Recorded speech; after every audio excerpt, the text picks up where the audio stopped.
Assalamualaikum warahmatullahi wabarakatuh. Topik pembahasan kali ini saya akan menjelaskan tentang bangsa jin sesuai histori yang disebut dalam beberapa ayat Quran, bahkan secara khusus disebut sebagai nama surah dalam Quran, yaitu surah Al-Jin. Bangsa jin yang pernah bertemu dengan Nabi Muhammad, dan kagum ketika mendengar bacaan Quran yang dicatat dalam Al-Quran surah Al-Jin ayat 1.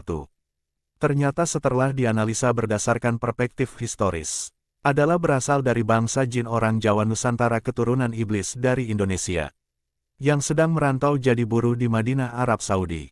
Dan mereka kagum ketika mendengar bunyi bacaan Quran yang mirip dengan nada langgam lagu Jawa sehingga mereka serombongan masuk Islam. Kemudian setelah kembali ke Nusantara dalam masa beberapa generasi berikutnya mereka kemudian melakukan dakwah kepada teman sesama bangsa jin di beberapa daerah Nusantara khususnya di Pulau Jawa. Setelah berhasil menyebarkan agama Islam yang cukup mempengaruhi masyarakat sehingga mereka mendapatkan gelar kehormatan disebut sebagai Wali Songo. Tetapi tetap mereka masih mengajarkan juga ajaran nenek moyang mereka yang sesat. Seperti bertapa di gunung, minta doa kepada arwah orang mati, percaya pada dewa dan Ratu Nyi Roro Kidul termasuk kuntil anak, ada jin buang anak, dan ramalan Joyoboyo yang semua masih diajarkan oleh mereka. Dengan fakta ini saya sebagai orang yang berpikir sebagaimana diingatkan dalam Quran untuk selalu menjadi orang yang berpikir. Dan dengan mempelajari proses ilmiah tentang ciptaan Allah, maka semakin yakin bahwa memang mayoritas orang Indonesia adalah asli sebagai bangsa jin keturunan iblis yang mengaku sebagai manusia. Tapi sebenarnya tidak mengapa sebagai bangsa jin keturunan iblis dan tidak perlu harus mengaku sebagai manusia yang justru bisa menjadi pendusta. Karena bangsa jin pun tetap diberikan kesempatan yang sama dengan manusia untuk menjadi orang yang beriman yang murni dan taat hanya kepada Allah. Sehingga bisa masuk surga bertemu dengan bangsa manusia dan bangsa jin yang memang sudah diberkahi sebagai calon penghuni surga.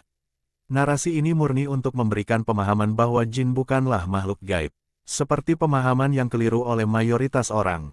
Karena dalam Quran jin dan manusia selalu disebut berdampingan sebagai makhluk sosial yang saling berinteraksi. Memang harus diakui dan dipahami bahwa bangsa jin adalah dominan sebagai populasi di dunia. Terutama di Asia, India, Eropa, Australia, Afrika dan Amerika. Karena mereka ada di bumi lebih dahulu dari manusia yang diciptakan di bumi jauh ratusan tahun setelah bangsa jin. Tapi dalam proses sosial mereka menyatu dan berbaur satu dengan yang lain. Bahkan ada yang menjadi keluarga melalui proses perkawinan, sehingga melahirkan generasi yang bercampur antara jin dengan manusia. Kita menyebutnya sebagai orang secara umum yang bisa mencakup kelompok bangsa jin dan manusia. Mengapa banyak orang selalu merasa tersinggung jika disebut bangsa jin, dan selalu mengklaim dirinya sebagai manusia padahal tidak ada hubungan genetik dengan Nabi Adam?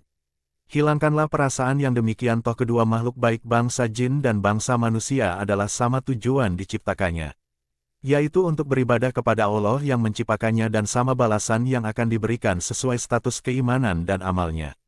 Memang bangsa jin selalu berperilaku sombong, menganggap dirinya lebih baik dari manusia sejak awal. Tapi belajarlah untuk saling menghormati sesama makhluk yang berdampingan dalam kehidupan sosial seperti bangsa jin dan manusia, apalagi yang seiman. Pertikaian antara bangsa jin dan manusia memang secara historis terjadi. Karena manusia diciptakan untuk menjadi khalifah di bumi termasuk menjadi pemimpin atas bangsa jin, yang menyebabkan pemimpin bangsa jin bernama iblis memberontak dan menolak perintah Allah untuk mengakui khalifah dan sujud sebagai bentuk penghormatan atas Nabi Adam. Ternyata proses pemberontakan ini selalu terjadi dalam sejarah apabila bangsa manusia menjadi khalifah. Mulai dari khalifah Nabi Daud, Sulaiman, Muhammad, yang kemudian dilanjutkan oleh sahabat Nabi yaitu Abu Bakar, Umar, Utsman, Ali sampai dengan masa kekhalifahan Ottoman di Turki. Dan memang bangsa jin terus berusaha dan berjuang untuk menghilangkan kepemimpinan khalifah di bumi, sehingga berhasil menggulingkan sistem penguasa khalifah. Dan kini bangsa jin telah menang dan berhasil kembali menguasai dunia. Keberhasilan bangsa jin kembali memimpin dunia dilakukan oleh mereka secara strategis yang didukung oleh sistem yang dibuat oleh Dajjal. Melalui proses sistem kolonialisme yang mereka bentuk dimulai oleh bangsa Eropa dengan penjajahan untuk membentuk negara-negara sekuler dan bersatu dan dipimpin melalui organisasi perserikatan bangsa-bangsa. Termasuk dalam dunia teknologi angkasa di mana jin dan manusia memang telah diberikan tantangan oleh Allah untuk menembus angkasa jika mampu. Dan mereka akan mampu jika diberikan kekuatan hanya oleh ilmu yang diberikan oleh Allah. Dan ternyata bangsa jin memang tidak mau kalah dengan bangsa manusia yang kini telah berhasil menguasai ruang angkasa.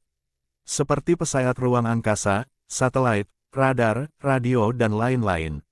Meskipun akhirnya banyak juga bangsa manusia yang hanya mengetahui teknologi tersebut tapi belum mampu bersaing dalam implementasi. Khususnya dalam bidang angkasa luar. Sebagai kesimpulan, pertarungan antara bangsa jin dan manusia akan terus berlangsung hingga hari kiamat.